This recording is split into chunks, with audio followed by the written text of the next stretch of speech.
Hello दोस्तों, स्वागत है आप सभी का अतुल्य आर्यस ऑनलाइन क्लासेस में। दोस्तों रीट एसएसटी के इस लेक्चर के अंदर हम बात करेंगे नगरीय स्वशासन के विषय में। दोस्तों ये जो टॉपिक है वो आपकी रीट एसएसटी यूनिट नंबर 5 का टॉपिक है, जिसमें सरकार के गठन और कार्य हमें देखने थे। नगरीय स्वशासन को आज अपने देखेंगे। 5वीं जो यूनिट है उसका लास्ट टॉपिक है। तो चलिएगा शुरू करते हैं आज के लेक्चर को और हम देखते हैं नगरीय स्वशासन को। देखिएगा, अगर हम नगरीय शासन की व्यवस्था की बात करें तो ये प्राचीन काल से ही हमारे यहाँ प्रचलन में रही है। दोस्तों आज के संदर्भ में देखें तो यहाँ हमारे नगर पालिका है, नगर परिषद है और नगर निगम की जो व्यवस्था है वो जनसंख्या के आधार पर की गई है। दोस्तों अब देखिएगा, यहाँ नाम कुछ राज्यों में अलग भी हो सकते हैं, क्योंकि ये जो है राज्य विधानमंडल का कार्य है किस प्रकार से उनको व्यवस्था करनी है। दोस्तों लेकिन अमूमन आपको यही नाम जो है सबसे ज़्यादा मिलने वाले हैं। और हम बात करेंगे राजस्थान के विशेष संदर्भ में, क्योंकि रीट एसएसटी का आपका सिलेबस है, चूँकि इसमें जो संबंधित मैटर है वो राजस्थान का ज़्यादा पूछा जाता है, इसलिए हम बेस जो है वो इसमें विशेषता राजस्थान का ही रखने वाले हैं। दोस्तों तो यहाँ हम सबसे पहले ये जान लें कि स्थानीय स्वशासन का जो जनक है वो लॉर्ड रिपन को कहा जाता है। स्थानीय स्वशासन का जनक किसे कहा जाता है? लॉर्ड रिपन को। दोस्तों यहाँ देखिएगा, हम बात करें कि नगरीय प्रशासन जो है वो हमारे यहाँ प्राचीन काल से ही चालू था, लेकिन इसको कानूनी रूप जो है दिया गया वो सबसे पहले 1687 में दिया गया था। दोस्तों इस बात को याद रखिएगा। भारत में सबसे पहले कानूनी रूप जो है नगर प्रशासन को कब दिया गया? 1687 में, जब मद्रास में नगरीय स्थानीय स्वशासन की शुरुआत हुई थी। दोस्तों और यहाँ पर क्या हुआ, ब्रिटिश सरकार ने मद्रास शहर के लिए ये एक नगर निगम बनाया और इसी के द्वारा जो है स्थानीय संस्थाओं की शुरुआत होती है नगरों के अंदर। दोस्तों इसके बाद में देखिएगा, 1793 के चार्टर एक्ट की बात करें तो वहाँ पर मद्रास, कलकत्ता और बम्बई के जैसे तीनों महानगरों के लिए नगर निगम की व्यवस्था की गई थी। दोस्तों तो इस प्रकार से हम देखते हैं कि स्थानीय जो हमारा नगरीय स्वशासन था उसको वैधानिक आधार प्रदान किया गया था। दोस्तों यहाँ तक कि जो भारत सरकार का अधिनियम 1919 था वहाँ भी इसके लिए स्पष्ट प्रावधान किए गए थे। दोस्तों इसके बाद में देखिएगा, हम थोड़ा सा और देखेंगे राजस्थान के विषय में। तो राजस्थान में जो है नगरीय स्वशासन का जो प्रारंभ है 19वीं शताब्दी में होता है। राजस्थान में पहली नगर पालिका जो है माउंट आबू में स्थापित की गई थी। दोस्तों कहाँ की गई थी? माउंट आबू में। कब की गई थी? 1864 को सिरोही के माउंट आबू में राजस्थान में पहली नगर पालिका की स्थापना हुई थी। दोस्तों इसके बाद में देखिएगा, 1866 में अजमेर में भी बनी, फिर ब्यावर में भी बनी और फिर जयपुर में भी नगर पालिका की स्थापना की गई थी। दोस्तों इसके बाद में देखिएगा, जो इसकी कंडीशन थी, ये जो नगर परिषद और ये जो नगर पालिकाएँ थी इनमें सरकारी अधिकारियों का बाहुल्य ज़्यादा था। हालांकि इनमें सामान्य जन की भागीदारी बहुत ही कम थी, न के बराबर ही थी, लेकिन फिर भी ये नगर पालिकाएँ थी और नगरीय स्वशासन की शुरुआत जो है यहाँ से हो चुकी थी। दोस्तों इसके बाद में देखिएगा, राज्य की पहली निर्वाचित नगर पालिका की अगर हम बात करें तो वो है ब्यावर। ये डायरेक्ट फैक्ट हैं। दोस्तों इस प्रकार के प्रश्न आपसे बहुत बार पूछे जा चुके हैं। 1919 का जो भारत शासन अधिनियम था उसमें भी नगरीय स्वशासन के स्पष्ट प्रावधान किए गए थे। और आपको याद होगा दोस्तों, 1919 के अधिनियम से ही जवाहरलाल नेहरू, सरदार पटेल, पुरुषोत्तम दास टंडन आदि ने जो है नगर पालिकाओं में प्रवेश किया था। दोस्तों और यहाँ तक कि जवाहरलाल नेहरू जो है 1924-1925 में इलाहाबाद की नगर पालिका के अध्यक्ष भी चुने गए थे। दोस्तों और उसके बाद में देखिएगा, स्वतंत्रता प्राप्ति के बाद में जो है 1951 में राजस्थान नगर पालिका अधिनियम 1951 बना था। दोस्तों और 1959 में इस अधिनियम को समाप्त कर एक नया अधिनियम आया जिसे राजस्थान नगर पालिका अधिनियम 1959 के नाम से जानते हैं। लेकिन सबसे ज़्यादा इम्पोर्टेंट है हमारे लिए 74वां संविधान संशोधन विधेयक 1993, क्योंकि इसी के अंतर्गत जो है स्थानीय स्वशासित संस्थानों को वैधानिक स्वरूप प्रदान किया गया था। दोस्तों स्थानीय संस्थाओं को जो हमारी है उन्हें वैधानिक रूप प्रदान कब किया गया?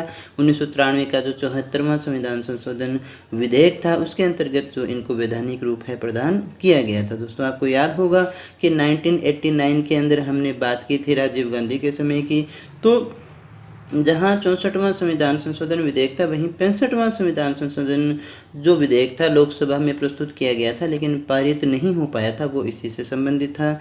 और फिर इसी विधेयक में सुधार करके 74वें संविधान संशोधन के रूप में पीवी नरसिम्हा राव सरकार के द्वारा लाया गया था। दोस्तों जो बाद में जाकर के 93 के अंदर क्या हो गया? पारित हो गया। दोस्तों यहाँ जो परिवर्तन हुए वो हुए कि 12वीं अनुसूची कौन सी अनुसूची? 12वीं अनुसूची और भाग 9 के अंदर एक नया भाग जोड़ा गया 9 क।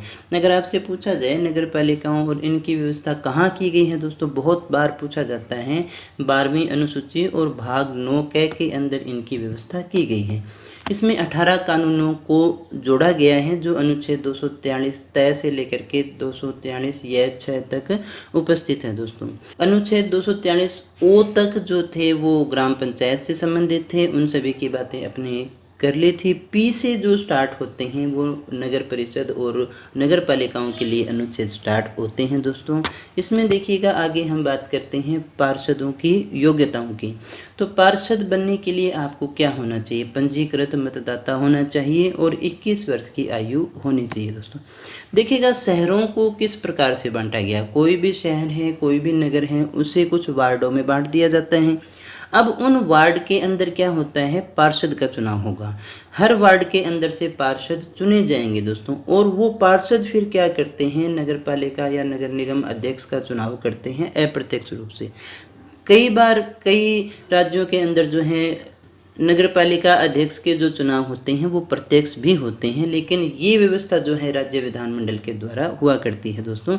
लेकिन जो एक सामान्य परंपरा है, सामान्य रूप से जो होता है कि नगर पार्षदों का चुनाव होता है, हम जो लोग हैं वो वोट डाल करके सभी वार्ड के अंदर पार्षदों का चुनाव करते हैं और वो पार्षद जो है मिल करके नगर पालिका अध्यक्ष का चुनाव किया करते हैं दोस्तों। तो पार्षद बनने के लिए आपको क्या चाहिए? उस राज्य का जो है, उस जगह का जो है आपको पंजीकृत मतदाता होना चाहिए और 21 वर्ष की आपकी आयु होनी चाहिए दोस्तों। यहाँ जो सदस्यों का निर्वाचन होगा वो किस प्रकार से होगा? वार्डों से वयस्क मताधिकार से प्रत्यक्ष निर्वाचन होता है, यानी पूरे नगर को जो है वार्ड में बांट दिया जाएगा और वहाँ से वयस्क मताधिकार के आधार पर, प्रत्यक्ष निर्वाचन के आधार पर जो है सदस्यों का चुनाव होता है दोस्तों। नगर पालिका के जो सदस्य हैं वो इस प्रकार से चुने जाते हैं दोस्तों। और नगर पालिका या नगर परिषद में न्यूनतम सदस्य संख्या 18 होनी चाहिए। नगर पंचायत का गठन जो होगा उस क्षेत्र के लिए होगा जो ग्रामीण से शहरी क्षेत्र में प्रवेश कर रहा है दोस्तों। कई जगह आपको नगर पंचायत शब्द भी देखने को मिलेगा। ये जो व्यवस्था है वो प्रारंभ में की गई थी और ऐसे क्षेत्र के लिए इनको यूज में लिया जाता है जो ग्रामीण क्षेत्र है, लेकिन वो नगरीय क्षेत्र में परिवर्तित हो रहा है दोस्तों। इसके बाद में देखिएगा दोस्तों, अगर नगर पालिका जैसी संस्था का विघटन हो जाता है तो 6 माह के अंदर जो है वो पुनर्निर्वाचन आवश्यक होता है, दोबारा चुनाव करवाने होते हैं। लेकिन अगर समय समाप्त होने के अंदर जो है वो 6 महीने से कम का समय रहा हो तो हमें उससे दोबारा चुनाव करवाने की आवश्यकता नहीं होती है। जैसे मान लीजिएगा 4.5 साल उसने पूरे कर लिए हैं या 4.5 साल से ऊपर उसने पूरे कर लिए हैं, फिर विघटित हो जाए तो वैसे भी उसमें दोबारा चुनाव होने ही होते हैं, तो फिर इस 6 माह का कोई महत्व नहीं रह जाता है दोस्तों। तो ये जो निर्वाचन होगा वो शेष अवधि के लिए ही हुआ करता है दोस्तों। सभापति और उपसभापति का जो चुनाव है वो सामान्यतः पार्षदों के द्वारा ही किया जाता है, लेकिन डायरेक्ट भी हो सकता है दोस्तों। ये व्यवस्था जो है विधानमंडल के द्वारा की जा सकती है। अब देखिएगा, इनको हटाने के लिए जो है अविश्वास प्रस्ताव भी लाया जा सकता है, लेकिन 3/4 बहुमत से इसे पास होना पड़ेगा। कितने बहुमत से? 3/4 बहुमत से इसे पास करना होगा और जनमत संग्रह में बहुमत प्रस्ताव आने पर जो है इन्हें हटाया जा सकता है दोस्तों। इसके बाद में हम देख लेते हैं 3 स्तर कौन कौन से हैं इसके। नगर पालिका, नगर परिषद और देखिए नगर निगम है, शीर्ष स्तर हैं। ये ग्राम पंचायत और पंचायत समिति उस प्रकार से नहीं है दोस्तों। जैसे हमने पंचायती राज में देखा था, निम्न स्तर पर ग्राम पंचायत थी, फिर देखिएगा पंचायत समिति थी और फिर जिला परिषद थी। ये एक ही स्वरूप है, बस जनसंख्या के आधार पर इनका आकार बड़ा हो जाता है दोस्तों, इसलिए इनके नाम अलग अलग हमें देखने को मिलते हैं। काम बाकी सबका लगभग एक जैसा ही रहता है दोस्तों। जैसे निम्न स्तर पर आती है नगर पालिका, फिर आती है नगर परिषद और फिर आता है नगर निगम। 1 लाख तक नगर पालिका, फिर 1 से 5 लाख नगर परिषद और 5 लाख से अधिक। ये सामान्य सी परिभाषा यहाँ पर दी गई है, ये संख्याएं बदल भी सकती हैं दोस्तों। यहाँ जो होगा नगर पालिका का जो प्रमुख होता है उसे हम अध्यक्ष कहते हैं, नगर परिषद का सभापति होता है और शीर्ष स्तर पर नगर निगम का जो अध्यक्ष होता है उसे हम महापौर या फिर मेयर के नाम से जानते हैं दोस्तों। नगर पालिका का जो प्रशासनिक प्रमुख होगा वो अधिशासी अधिकारी होता है, नगर परिषद का आयुक्त होता है और नगर निगम में जो सरकारी अधिकारी होगा उसे हम नगर आयुक्त के नाम से जानते हैं दोस्तों। इसके सदस्य भी पार्षद कहलाएंगे, इसके सदस्य भी पार्षद कहलाएंगे और इसके सदस्य भी पार्षद कहलाते हैं दोस्तों। उसी प्रकार से वार्ड में बांटकर इनका चुनाव हुआ करता है दोस्तों। संगठन की बात करें तो किस प्रकार से बनता है, नगर को वार्डों में बांटकर वार्ड के मतदाता जो है प्रत्यक्ष रूप से पार्षद का चुनाव करते हैं और यही स्थिति तीनों के अंदर एक जैसी ही है दोस्तों। बैठक में भाग लेने वाले सदस्य कौन होंगे, अध्यक्ष तो होंगे, पार्षद भी होंगे, विधायक भी होंगे और वहाँ का जो प्रशासनिक अधिकारी है वो इसमें आते हैं दोस्तों। इसी प्रकार यहाँ पर व्यवस्था की गई है, यहाँ पर बस सभापति आ जाएगा और यहाँ पर आ जाएगा महापौर, बाकी सारे जो हैं उसी प्रकार से सारे अधिकारी इसमें भाग लिया करते हैं दोस्तों। शपथ की बात करें तो इसे निर्वाचन अधिकारी जो होगा वो शपथ दिलवाता है, यहाँ पर आयुक्त दिलवाएगा और यहाँ पर जो है शपथ दिलवाने का कार्य करता है नगर आयुक्त। त्यागपत्र, पार्षद और उपसभापति जो है सभापति को अपना त्यागपत्र सौंप देते हैं और सभापति जो अपना त्यागपत्र है वो संभागीय आयुक्त को सौंपता है। ऐसे प्रश्न पूछे गए हैं दोस्तों। यहाँ उसी प्रकार से पार्षद व उपसभापति सभापति को दे देंगे और सभापति संभागीय आयुक्त को दे देगा। पार्षद और उप महापौर जो है वो महापौर को और महापौर जो है वो संभागीय आयुक्त को अपना त्यागपत्र दे सकते हैं। पार्षद व उप महापौर महापौर को और महापौर जो है वो संभागीय आयुक्त को अपना त्यागपत्र दे सकते हैं। यहाँ दोस्तों महापौर है, यहाँ पर जो शब्द है वो महापौर है यानी कि मेयर है, इसे आप समझ लीजिएगा। इसके बाद में देखिएगा राजस्थान में हम बात करें तो वर्तमान में 7 नगर निगम हैं। 74वां संविधान संशोधन की थोड़ी बात कर लेते हैं। 74वां संविधान संशोधन जो विधेयक है वो दिसंबर 1992 के अंदर लोकसभा में पारित हुआ था दोस्तों और दिसंबर 1992 के अंदर ही राज्यसभा में ये पारित हो गया दोस्तों। इसके बाद में 20 अप्रैल 1993 में राष्ट्रपति ने हस्ताक्षर किए और 1 जून 1993 से ये पूरे भारत में लागू हो गया था दोस्तों। जैसे भी हैं फैक्ट के क्वेश्चन हैं आ जाते हैं, इन्हें याद रखना है बड़े अच्छे से। इसके बाद में दोस्तों हम इसके सारे अनुच्छेदों की बात कर लेते हैं। 243 ओ तक जो था वो पंचायती राज से संबंधित था। अनुच्छेद 243 पी जो स्टार्ट होता है वो स्टार्ट होता है नगरीय प्रशासन से। 243 पी के अंदर जो है परिभाषाएं दी गई हैं दोस्तों। इसके बाद में क्यू के अंदर जो है नगर पालिकाओं के गठन की बात की गई है। 243 आर के अंदर नगर पालिकाओं की संरचना के बारे में बताया गया है। वैसे ये सारी बातें अपने पहले कर चुके हैं दोस्तों, बस यहाँ पर हम अनुच्छेदों के रूप में उस कहानी के अंदर फिट करने वाले हैं दोस्तों। अनुच्छेद 243 एस के अंदर जो है वार्ड समितियों का गठन करने की बात की गई है दोस्तों। इसके बाद में देखिएगा 243 टी के अंदर जो है आरक्षण के प्रावधानों के विषय में बात की गई है। 1/3 जो है महिलाओं के लिए आरक्षण हमें रखना होता है दोस्तों। 243 यू की बात करें तो इसमें कार्यकाल जो है 5 साल है, उसके बारे में बताया गया है। अनुच्छेद 243 वी के अंदर जो है इनके सदस्यों की योग्यताएं हो गई।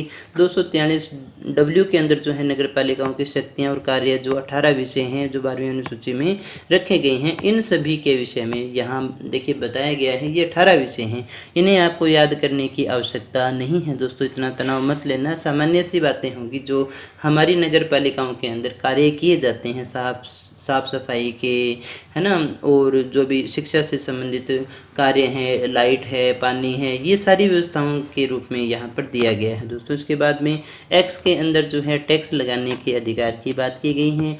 243 वाई के अंदर वित्त आयोग का गठन किया गया है दोस्तों। जो आई के अंदर था वही यहाँ भी है। पंचायतों के लिए गठित आयोग जो है वो नगर पालिकाओं की स्थिति का भी पुनरावलोकन करेगा, पुनर्विलोकन कर सकता है दोस्तों।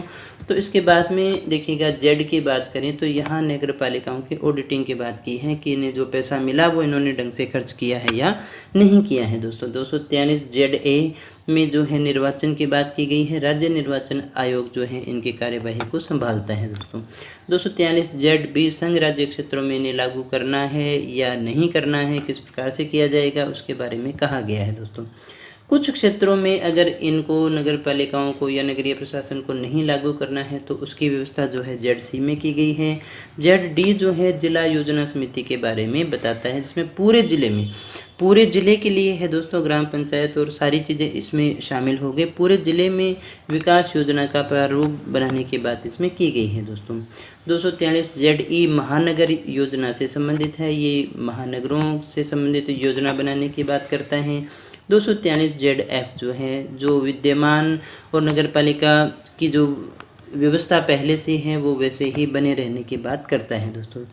ZG जो है निर्वाचन के मामलों में न्यायालयों का कितना हस्तक्षेप हो सकता है उसकी बात करता है। तो दोस्तों ये थी नगरीय स्वशासन की मुख्य बातें। सारी बातों को अपने जान चुके हैं। परीक्षा की दृष्टि से जो महत्वपूर्ण था वो सारी बातें मैंने आपको बता दी हैं। अगली क्लास के अंदर हम 6ठी यूनिट को स्टार्ट करेंगे, पृथ्वी के मुख्य घटकों को देखेंगे। दोस्तों अगर आपने टेस्ट सीरीज ज्वाइन करनी है तो एंड्रॉयड एप्लीकेशन को डाउनलोड कर लेना, प्ले स्टोर पर अवेलेबल है। और हमेशा की तरह इस क्लास की PDF आपको मिल ही जाएगी हमारे टेलीग्राम चैनल पर या हमारी ऑफिशियल वेबसाइट पर। दोस्तों अगर आपको क्लास अच्छी लगी हो, उपयोगी लगी हो तो अपने दोस्तों के साथ में इसे शेयर कर देना और इसे लाइक ज़रूर कर देना। दोस्तों अगर आपके पास में कोई सुझाव हो तो आप कमेंट बॉक्स में कमेंट करके ज़रूर बताइएगा। दोस्तों हम अपने इस प्रोग्राम को और ज़्यादा सफल बनाने की और ज़्यादा अच्छे से बनाने की कोशिश करेंगे। तो मिलते हैं नेक्स्ट क्लास के अंदर, बनिए रहिएगा हमारे साथ। तब तक थैंक यू वेरी मच।